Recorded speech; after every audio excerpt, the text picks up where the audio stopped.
And Phobius as well, if he is present in most of the team fights, it's going to be very, very difficult for the side of RRQ to micromanage a lot of different damage coming in from a lot of different angles. Oh man, all right, let's see here. For you, Leo, I want to ask the same question, but for BLACKLIST International.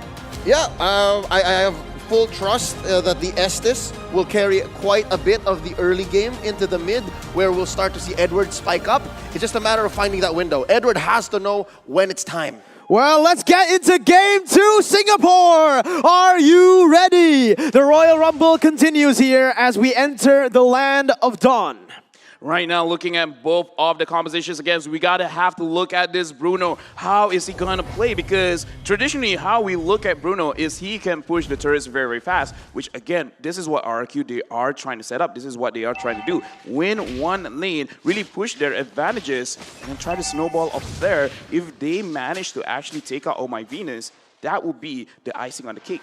Honestly, I actually really like the Bruno now that I think about it, because BLACKLIST, they want to group up the around the world. That's going to be a very, very big ultimate here. Yeah, but Wave of the World, they have to time it well again, because that slide tackle could be punished by Phobius, by Edward. So again, there's a checkmate on both sides. It's just a matter of decision-making. Again, there's something I noticed here. I think RRQ Hoshi, if I'm not mistaken, in under the 2-minute mark, they got a free first blood on to Oh My Venus. Now they're not so aggressive.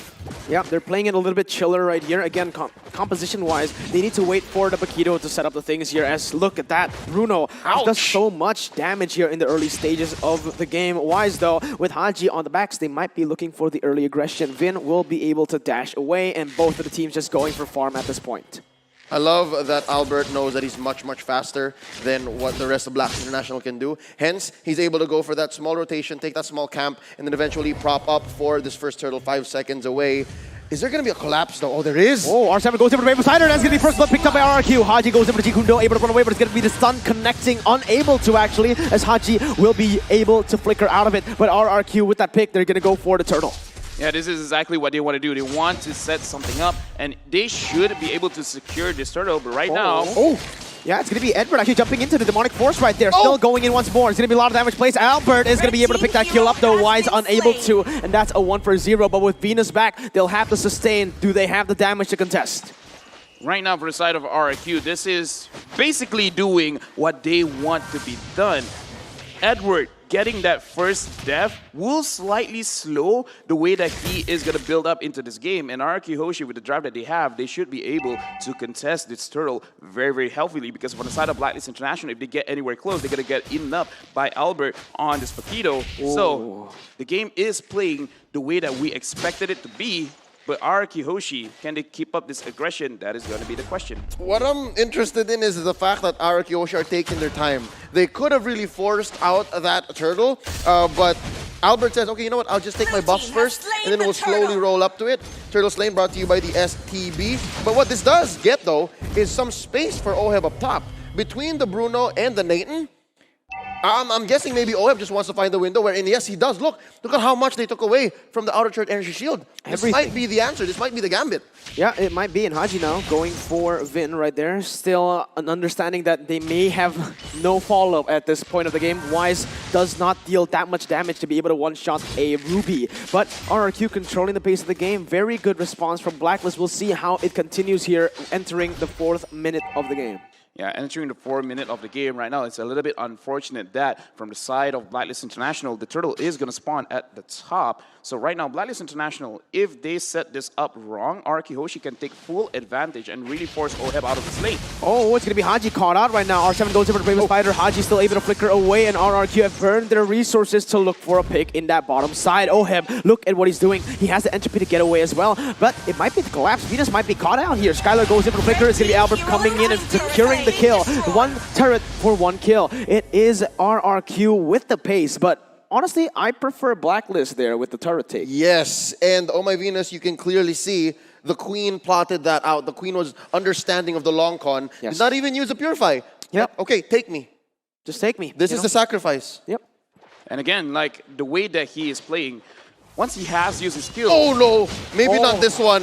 Yeah, that was definitely not planned right there, but technically, you can kind of say it's planned, because BLACKLIST, they're playing the cross map really well. As long as Wise and Oheb, their scaling is perfectly fine. Because again, Blacklist International, they really should not be looking at fights right now unless from the side of RRQ, they overextend with very, very low HP.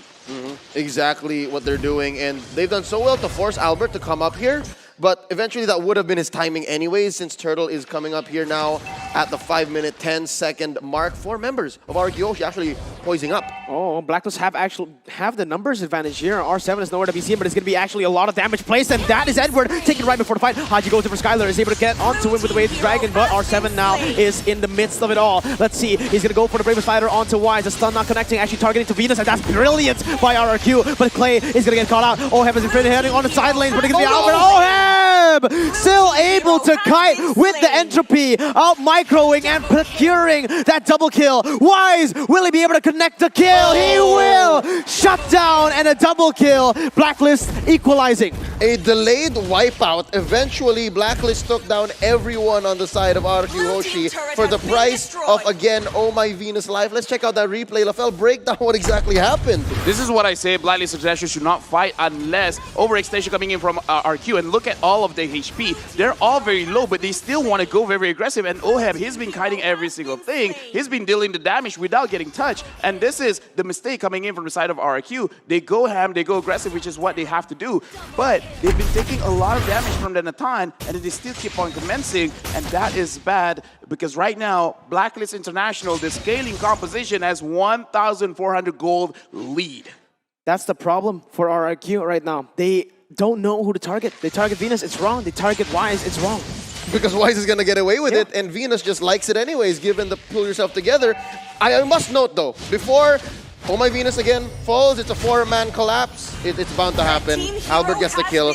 I must commend how R7 actually entered that team fight. The Relentless one using the maximum range of his whole kit on the Bravest Fighter. If there was a better follow-up, that would have been devastating for Blacklist. Could have been a wipeout for them. I would say that that was a good initiative. But right now, Vin is engaging. Wait a minute, it's going to be Wise taken down actually. The shutdown coming in for Albert as he pushes Haji back to the team. A lot of damage has been placed. Edward going for the Demonic Force on the Skylar right now. It's a lot of damage already. Vin, why is he dashing? He's going to be punished for that. It's going to be Edward targeted right now. Albert's still able to dash. It's going to be Edward. Oh! Haji goes over the way of the Dragon. Albert is going to be connected, and that's going to be the kill picked up. Edward in the 1v3 is going to be able to outplay RRQ. A 1-for-1 right now, but a beautiful team fight orchestrated by Blacklist. This is why I said from the side of Blacklist, it's so good to take the Phobias because again, Vin, he doesn't want to do it, but he will eventually proc Edward to let him use his demonic force. And right now, Blacklist International, Edward's having such an easy time. He's just spamming his ult. It's bound to happen because again, it's the Ruby picked up in the first phase. That Phobius came in clutch. Last pick, Phobius. Beautiful. 3,000 gold lead right now. Blacklist are trying to suffocate their opponents, and Haji, this man right here, he got caught a few times, but by a few times I mean one time, but that way of the Dragon in that fight, that secured the team fight for them. Yeah, and I like how Oh My Venus is just being a walking vision and just like, yeah, Oheb, you just stay, do what you want to do. I'm going to be here. They're going to attack me first. They're going to have a lot of time to run away with Entropy. And right now, Blacklist International, 3,000 gold up. They can actually take this turtle fight, but it is also an opportunity for RRQ to come back. Yep, in this whole scramble, the fact that they're trading left and right, it's good for Blacklist, but now they're waiting to happen. There's a Demonic Force. Yeah, Demonic Force onto Vin right now. He can't go anywhere. It's going to be Skylar targeted. The turtle has been taken away. Flame Shot being used to proc another Demonic Force once again onto the backside. But now for the airstrike, actually able to deal some damage. Albert going in. R7 goes to the backside. Bravest Fighter has been popped without damage. Has been placed onto him. Albert going for the knockouts back onto 2 members. RRQ needs to disengage right here. Oheb, he jumps all the way under the turret, and Wise picks up the kill. Beautiful arrow, beautiful execution by the Filipino champs. Just the right amount of aggression and overcommitment without a punish on the swing back. It's just the differences between how they fight, and right now they're fighting again. Oh, but look at that. Albert going for the knockout strike again onto Haji and Venus. Oheb still able to proc the entropy. For the airstrike being used, Venus is still able to run away, but not for long. Clay picks up the kill, and RRQ are still in the game. They might be, I think they are going to get outscaled though. No, again, looking at how they play, this shows the level of thought that they put in terms of the team fight. RRQ Hosi going in full ham. They just want to deal as much damage as they can on the right targets. But look at how BLACKLIST International play. This is why I say the way that they execute their team fights, they want to outlast, they want to out-sustain. Look at how they kite all the damage. Look at how much healing Oh My Venus is giving to the team. This is a clash of styles, and BLACKLIST International is showing that their style, as of right now, is superior. Oh, but wait a minute, R7. Oh, Never mind. Very beautifully. Very beautiful. To build up on that, the sustain by BLACKLIST International, it's not even their prime form yet. A lot of these team fights, Oh My Venus would die in the first 2 or 3 moves, right? So what if they're able to keep the queen alive? I'm starting to think, is this the right way? Should Oh My Venus actually play the lightning rod early on or try to stay alive? Maybe for the first 10 minutes? Die, and then eventually you go for inevitability. Yeah. Also, though, I want to put my put everyone's attention onto Wise right now. There's a lot of hate actually for this man in the chat previously on the BTK game because he's one-dimensional. He can only play. He's a weak link in the team. But you can see, man, this guy, every single hero he touches, he plays the role perfectly. Bane going for turrets, going for disengages. Perfect. Going for the Eastern shit. Look at what he's doing. He is avoiding every single fight. The prime example being game 1. And I'm liking right now because Edward has been such an enabler for him. And look at the engage. Yeah, Haji actually going for the engage, but he's actually going to fail, and that's going to be him popped. Oh, still alive. Very good by Venus right there, catching him, and also by Haji using that dash to get him to safety. But now it's time to take a look at the items. You know, looking at itemization of Akira, Oh My Venus is going full on tank items, and Oheb as well as Wise. Looking at the damage, they have 3 damage items each. So as of right now, they're almost at the peak form of how much damage they can deal. From the side of RRQ Hosi, Albert having 2 damage items and only 1 defensive item. He can go in, he can deal a lot of damage, but the problem is Vin right now, he's building cooldown, but every single time he's in the team fight, it's like a 6v4 right now. Vin is betraying his own team with no choice being on his own hands. Yep. The pull actually is a lot more of a liability sometimes, and that's what's allowing these trades. Guys. Not even mention how the demonic force is gonna happen. Now it pops off. Yeah, Vin goes in for the I'm offended onto 2 members right now, but the fight is gonna be very slow. Demonic force to the backside. Edward's gonna be targeted right now. He's not gonna be able to die though. Vin is gonna proc another demonic force, but it's actually a bait. Edward, what is this? He survives that, and the killing spree by Oheb. Oh my god!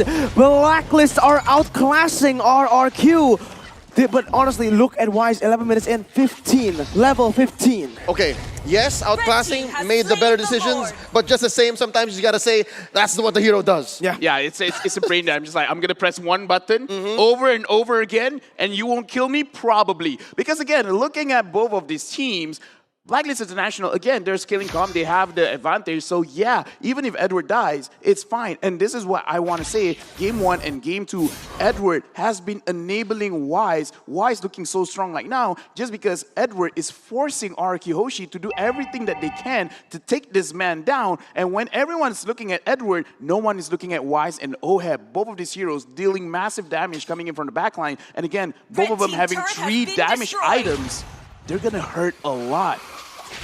At this point right now, 5,000 gold lead, about to be 6K as they control the entire map. Differences is from the first game is that RRQ, they don't have a good high ground. Other than that Forza, no one really can clear the waves as fast. Well, you can do it the old-fashioned way and attack it with Skylar, right? It'll take a little longer, but that's one duty, that's one role, responsibility that you're giving to Skylar, who should be shredding through heroes, not minions. Well, let's see right now. BLACKLIST International already planning for something. Haji going in with the conceal. It is going to be RRQ zone away from the inhibitor turret. RRQ nowhere to go. BLACKLIST International pick up the inhibitor. Now they are just trying to defend. But at this point, once again, BLACKLIST will be the ones controlling, and RRQ, their defense isn't as good as Game 1. Yeah, and we also have to look at RRQ. They have a lot of flickers on their hands, even Skylar. So right now, again, BLACKLIST International, they're kind of losing to this Phobius pick, where again, he doesn't have to do a lot of damage. He just has to be annoying. And we see that even if he gets low, the heal coming in from Oh My Venus, it doesn't even have to be a huge heal. You just have to give enough time for him to proc his demonic force. And RRQ Hosi, what can he do? Oh my god, Edward jumps in all the way to the base right now, but it's gonna be Haji going for the win. With Dragon connecting with the flicker as well, for the airstrike being able to dash away, zoning Oheb. But man, 1,000 gold lead. They're controlling the game, even though like it seemed close in that team fight. The health bars were going low. The kills didn't happen for RRQ, and Venus can just heal everyone back up. Yeah, we keep talking about how Edward is doing so much for this lineup on Blacklist. Quick bit.